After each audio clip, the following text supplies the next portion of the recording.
Oi, gente! Como é que vocês estão? Essa semana eu presenciei uma situação muito linda. Sempre que eu, depois de mais velha, vejo a minha avó materna, eu consigo driblar mais a vergonha e não só me impor, mas falar sobre assuntos que antes eu tinha realmente vergonha de falar, sabe?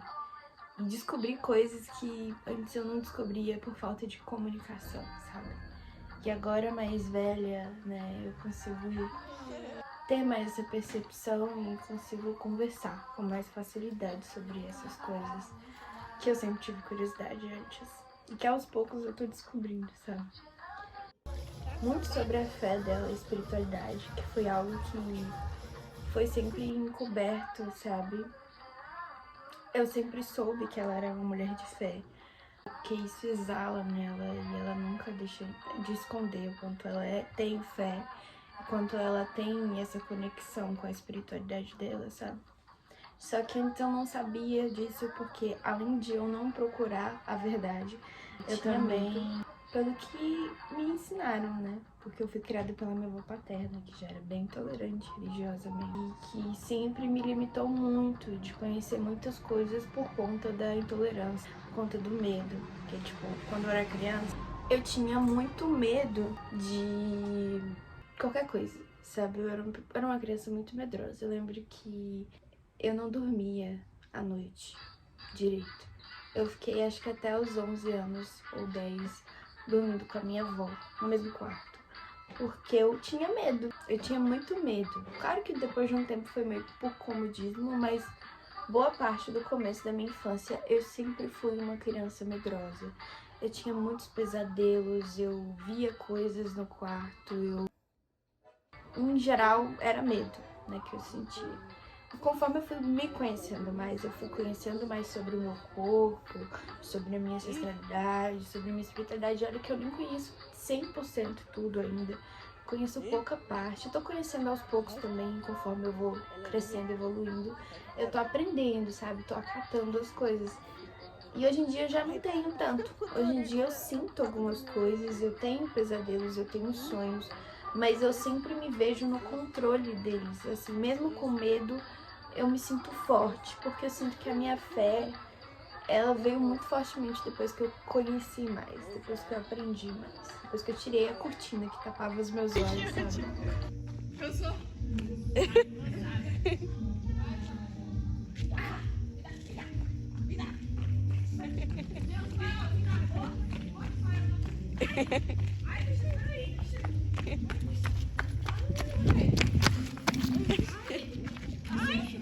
Ai, calma aí. Ai, tá. Ai, agora.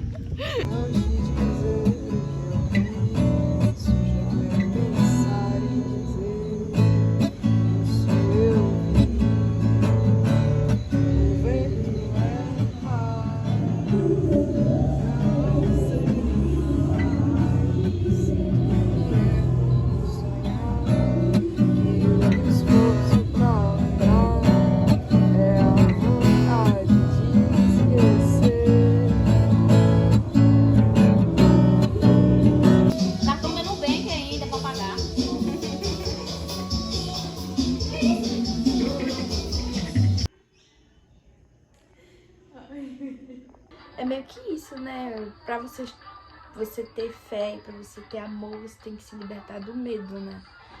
E foi isso que aconteceu comigo. E, tipo, hoje em dia, eu tô tendo até um laço melhor com a minha avó, depois de ter conseguido aceitar isso mesmo. Porque a gente era realmente meio distante, assim. E depois que eu cresci, que eu comecei a entender a importância dela na minha vida, sabe? O quanto a cultura dela também era importante pra mim. Então, tipo, a gente conversou e ela me contou várias coisas, assim, sobre ela ser extremamente sensitiva, sobre ela realmente ver as coisas, ela sentir a energia das pessoas. Eu sempre soube disso, mas foi muito interessante ouvir da boca dela e ainda ouvir mais detalhes sobre isso, sabe? É lindo É lindo, de verdade. A minha avó, ela tem uma identidade visual muito forte pra mim. E tanto é que eu me inspiro muito nela, sabe? Na forma como eu me visto. E isso não é, tipo, uma coisa que meio que foi controlada e foi provocada, sabe? Foi algo que aconteceu real. Porque eu lembro que desde criança eu sempre me vestia igual a ela e eu era parecida com ela por causa do cabelo. Todo mundo falava que o nosso cabelo era igual e tal. A minha avó sempre falava, você tá parecendo Dona Lígia agora. E eu acho Lígia o nome mais lindo do mundo. E além do mais, tive o poder de ter a sensibilidade do olhar dela sobre a minha vida, sobre mim, assim, de compartilhar coisas que ela pensava sobre mim e eu coisas sobre mim, sobre a minha vida pra ela também, sabe? Realmente é muito interessante escutar os mais velhos, né? Eu acho muito lindo. E foi isso que eu vivi, assim, de mais impactante, assim, durante esse mês e que pra mim foi extremamente importante. Se acaso me quiseres, sou dessas mulheres que só dizem sim.